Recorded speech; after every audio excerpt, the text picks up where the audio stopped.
So today's story, I have a hard copy for everyone to follow along with that's here in person. It's a little bit longer. Those of you who are doing learning at home or remote, I'm sending you a PDF to your email so that you can follow along as well and refer back to the text when we do our assessment, where you're writing a summary of the story. So this is the story, Four Brothers Who Were Both Wise and Foolish. Once, long ago, and this is the truth, there lived in Spain a farmer who had four sons, Ricardo, Roberto, Alfredo, and Bernardo. The three older sons were wild and reckless. To plow the fields, that was a hateful task. To plant corn and wheat was a dull way to spend one's life. To milk goats was both foul-smelling and stupid. This is no sort of life for adventurous lads like us, said the three. But Bernardo, the youngest, was cut from a different piece of cloth. He liked the push of the plow under his hands. He sang as he sowed the grain, and when he milked the goats, he had pleasant thoughts. By working hard all together, yesterday, today, and tomorrow, their father had at last saved 1 silver peso. It was not much, but it was better than nothing. He called his sons in from the fields and said to them, "This is my entire fortune. You have worked well. Divide this among you and go wherever your fancy leads you." The four lads split the peso into quarter pieces. Each put one in his pocket. "Now we can seek our fortunes," said Ricardo. "After that we will seek adventure," said Roberto. "One of us must marry a king's daughter," said Alfredo. But Bernardo shook his head. "I don't care much about doing any of those things. I had far rather stay at home." His brothers scoffed. They called him a fool. They called him a silly fellow, a buffoon. They said he did not know when he was well off. So when they took their departure, Bernardo went with them. Hayfoot, Strawfoot, each followed his brother's heels until they came to the place where 4 roads crossed. Here they halted. "Let us separate now," said Ricardo. "Let each of us follow his own road and find what fortune awaits him. At the end of the year, we will meet here.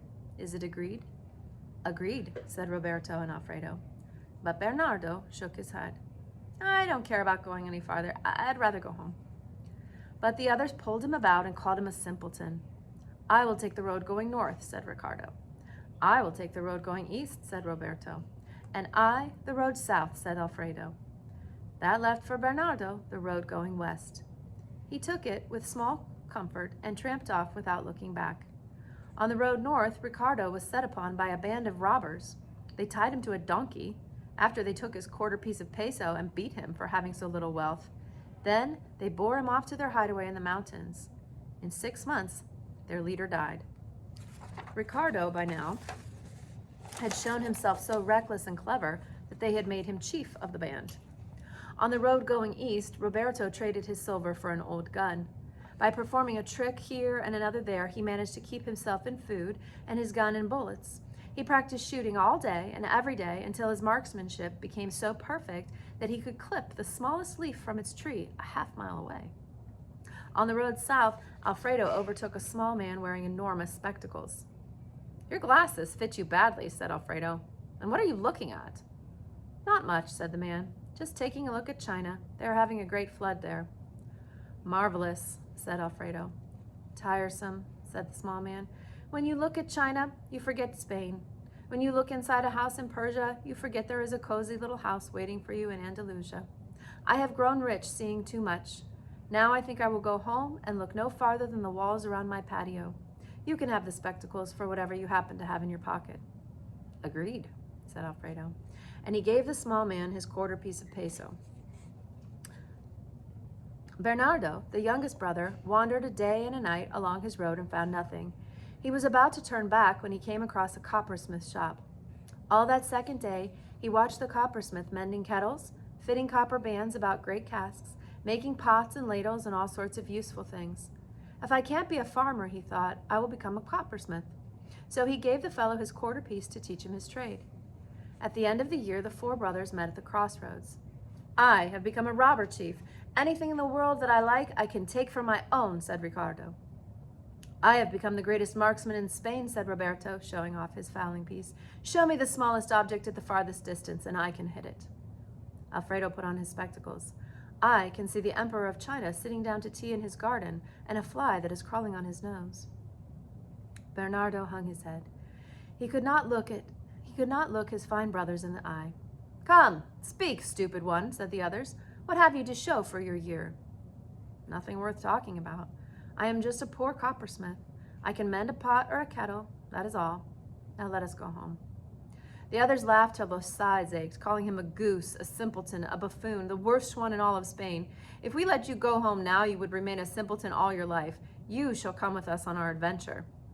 Alfredo looked all around the world to see in what direction adventure might lie. "Oh, oh," he said at last and pointed to the east. "Yonder lies the sea, on the sea lies an island, on the island sleeps a captive princess, guarded night and day by a giant sea serpent." "We will rescue her," shouted Ricardo. "Agreed," shouted Roberto and Alfredo. Bernardo shook his head. "I don't care much about sea serpents or rescuing a princess. I'd rather go home." But the others pulled him along, and before he knew it, they were looking across the sea. They fitted up a small vessel and set sail for the island.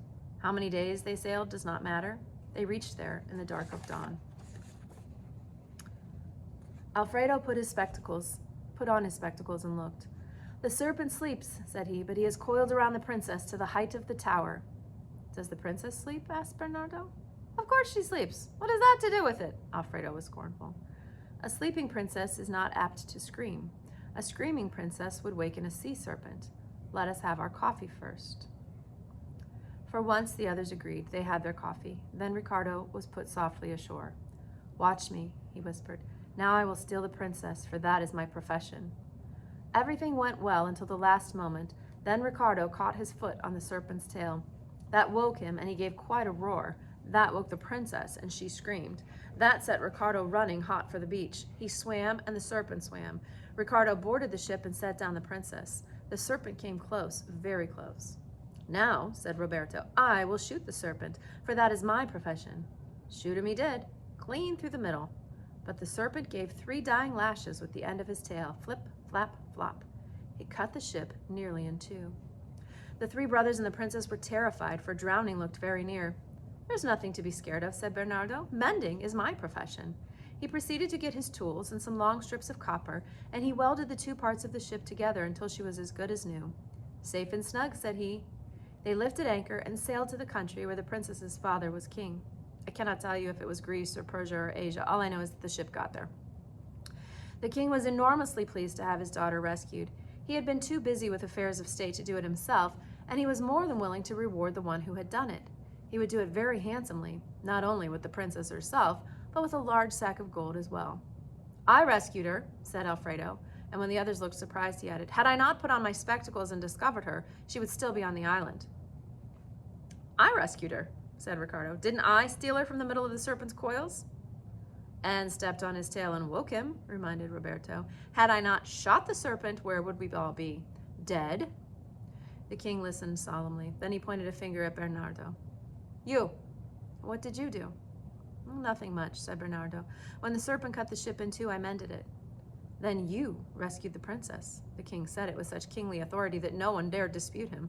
"You shall marry the princess." Bernardo shook his head.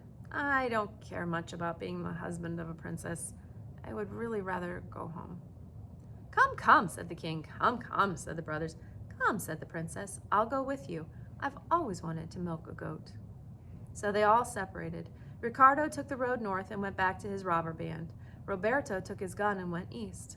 Alfredo put on his spectacles and stepped high into the south. But Bernardo and the princess went west, singing all the way home.